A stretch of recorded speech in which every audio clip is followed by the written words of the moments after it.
prepositions පාඩම් මාලාවේ පස්වෙනි පාඩම under. අපි අද කතා කරන්නේ මෙන්න මේ under කියන prepositions පදය. මොකද්ද මේ under කියන එකේ තේරුම? under කියන්නේ යට කියන එක. අපිට මේ උදාහරණ දෙකක් මම මේ ඇඳලා තියෙනවා. මේ එකක් තමයි මේසයක් තියෙනවා මෙතන. මේසෙ යට බෝලයක් තියෙනවා. ඒ වගේම මෙතන අපි දකින්න පුළුවන් ගසක් ඇඳලා තියෙනවා. ගස යට ළමයෙක් ඉන්නවා.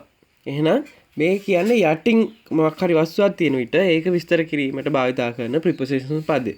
අපි මෙන්න මේ උදාහරණ දෙකම අරගෙන බලමු. පළවෙනි එකේ අපිට දකින්න පුළුවන් මේසේ යට බෝලයක් තියෙනවා. එහෙනම් මේක අපි කොහොමද විස්තර කරන්නේ? අපි මේකට භාවිතා කරන there is කියන පදය.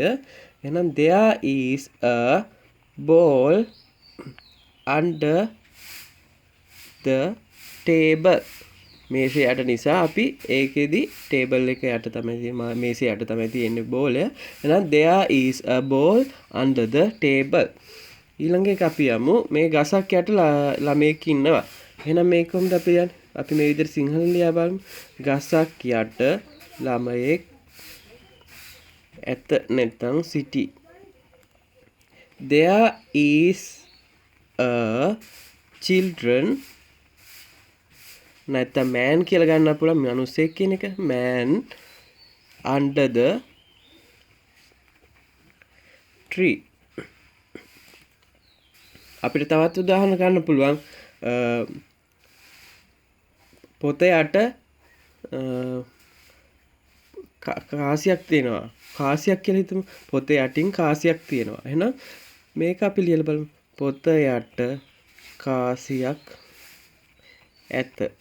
ඒක කොහොමද අපි කියන්නේ? එහෙනම් පොත කියන්නේ අපි දන්න book. There is a coin.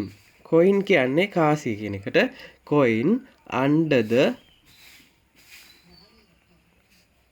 book. එහෙනම් පොතේ යට කාසියක් තියෙනවා. මෙන්න මේ විදිහට අපිට there is කියන පදේ භාවිතා කරලා ඕනතරම් වාක්‍ය ගොඩනගා ගන්න පුළුවන් මෙන්න මේ preposition under කියන පදේ මගින්.